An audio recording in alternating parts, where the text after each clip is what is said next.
I'm Craig Van Slyke. I'm Dean of the W.A. Franke College of Business at Northern Arizona University. People are surprised by how much they write in the workplace. Even if your job isn't to write reports and that sort of thing, you're writing memos, you're sending emails, you're writing every day. Because of that, the quality of your writing has a direct impact on the success of your career.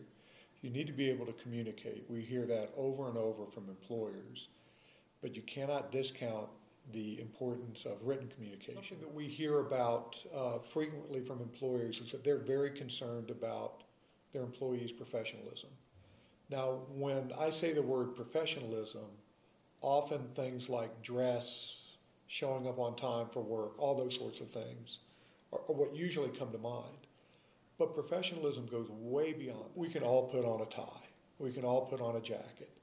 We can dress professionally, but you're constantly communicating your professionalism when you write. It's kind of a dual band of communication when you write something.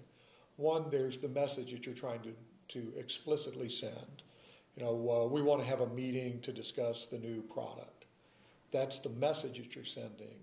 But there's also an implicit level of communication that occurs in the way that you write, the quality of your writing, the style of your writing. That also speaks to your professionalism, probably in a bigger way and in a more consistent way than your dress. One of the questions that we hear frequently from students that recognize the importance of written communication is, how do I become a better writer? You become a better writer by writing. You also need to receive feedback on your writing. You don't just write and write and write.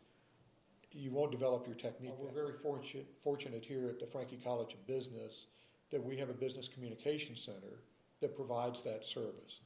They have professional staff and student tutors that can sit down with you and go over anything from an inquiry email that you're sending to a potential employer, to your resume, to a report for a class.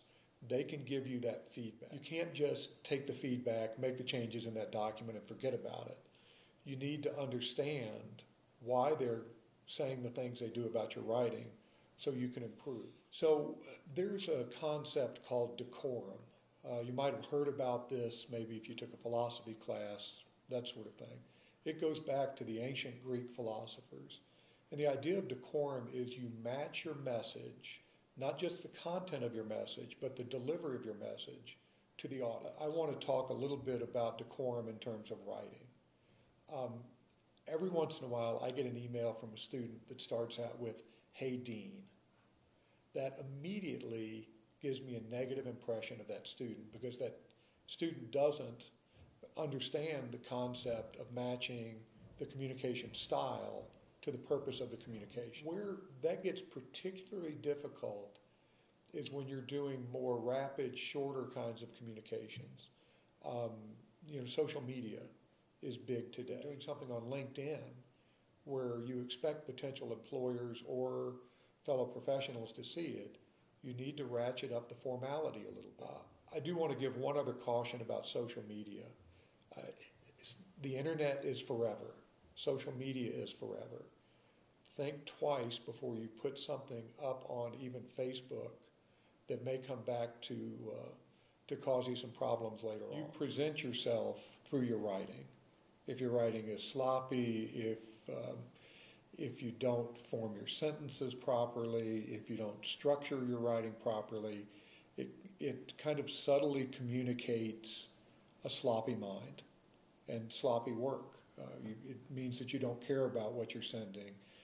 And that can be an implicit signal that you don't care about the person you're writing to.